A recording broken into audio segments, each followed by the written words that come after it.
Hello, आज की इस वीडियो में हम बात करेंगे डिफरेंट एसीएल फेजेस के रिहैब और उन एसीएल फेजेस में कौन कौन सी चेकलिस्ट है जो आपकी कंप्लीट होनी चाहिए, टिक मार्क होनी चाहिए आपकी जो चेकलिस्ट है, और क्या क्या चीज़ों पे आपको ध्यान देना चाहिए डिफरेंट एसीएल रिहैब के फेजेस के दौरान। उस चीज़ को जानने के लिए इस वीडियो में बने रहें। तो सबसे पहले हम बात करेंगे different phases of ACL rehab. 4 different phases होते हैं एसीएल रिहैब के।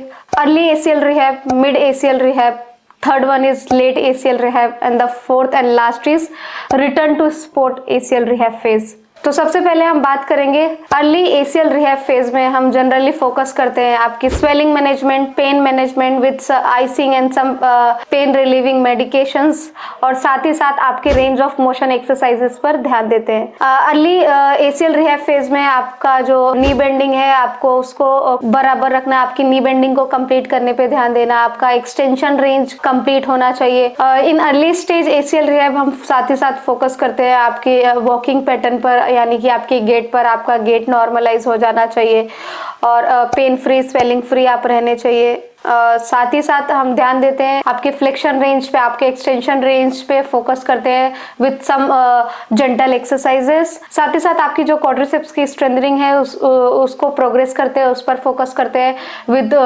Close kinematic exercises. आपका जो गेट है, आपका जो वॉकिंग पैटर्न है उस पर भी फोकस करते हैं और ग्रेजुअली प्रोग्रेस करते हैं वेट बेयरिंग एक्सरसाइजेस की तरफ।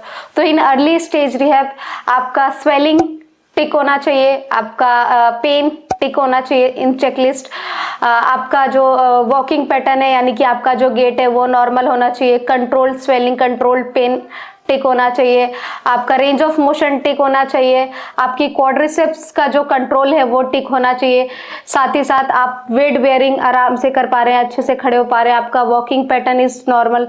ये सारी चीजें आपकी अर्ली स्टेज में टिक होनी चाहिए, यानी कि this is your checklist in your early stage of your ACL rehab. In mid stage ACL rehab हम फोकस करते हैं आपकी जो स्ट्रेंथ ट्रेनिंग है उसकी इंटेंसिटी को इंक्रीज करते हैं, आपके बैलेंस पे काम करते हैं, साथ ही साथ आपके प्रोप्रियोसेप्शन एक्सरसाइजेस पे काम करते हैं। During mid stage ACL rehab आपकी जो नी की लोडिंग है उस पर भी हम काम करते हैं, जैसे कि आप सीढ़ियाँ अच्छे से चढ़ सके, उतर सके, आप स्क्वाट लगा के बैठ सके।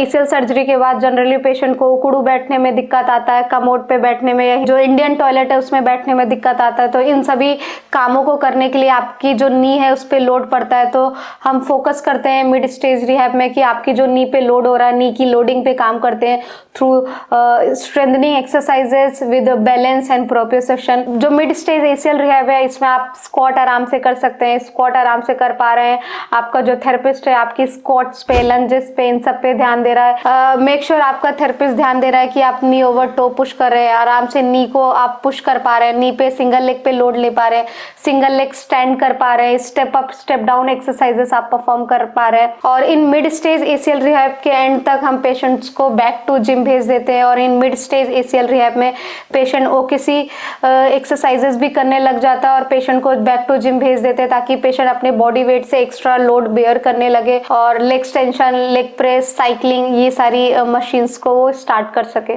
So in late stage ACL rehab gradually हम इंट्रोड्यूस करते हैं आपको towards dynamic exercises and sports specific exercises. साथ ही साथ आपकी एजिलिटी एंड प्लायोमेट्रिक्स की जो एक्टिविटीज है और एक्सरसाइजेस है उसको भी इंट्रोड्यूस करते हैं आपके रिहैब प्रोग्राम में। को आपकी रिटर्न टू रनिंग एक्टिविटीज भी स्टार्ट करते हैं in late stage of your ACL rehab, और हम प्रोवाइड करते हैं आपको customise maintenance programme in the late stage of your ACL rehab.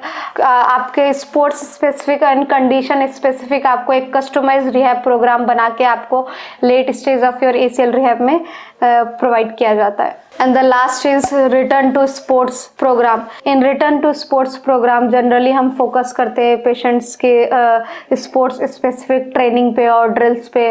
साथ ही साथ हम लिम्ब सिमेट्री चेक करते हैं, दैट पेशेंट का जो लिम्ब का सिमेट्री है, बोथ लेग का स्ट्रेंथ है वो कंप्लीट हो गया है या नहीं है। साथ ही साथ पेशेंट की बैलेंस पे प्रोप्रियोसेप्शन टेस्ट करते हैं, बैलेंस टेस्ट करते हैं, और जो स्पोर्ट्स स्पेसिफिक टेस्ट है अकॉर्डिंग टू द पेशेंट कौन सा वो स्पोर्ट्स प्ले कर रहा है वो स्पोर्ट्स स्पेसिफिक टेस्ट भी करते हैं इस फेज में। साथ ही साथ फोकस करते हैं कि athlete is able to perform single leg activities, single leg stability, single leg balance, और वर्क करते हैं स्पोर्ट्स स्पेसिफिक टेस्ट पे दैट एथलीट ने रिगेन कर लिया है उसके स्पोर्ट्स स्पेसिफिक के according, sports specific strength, agility and strength of that affected leg.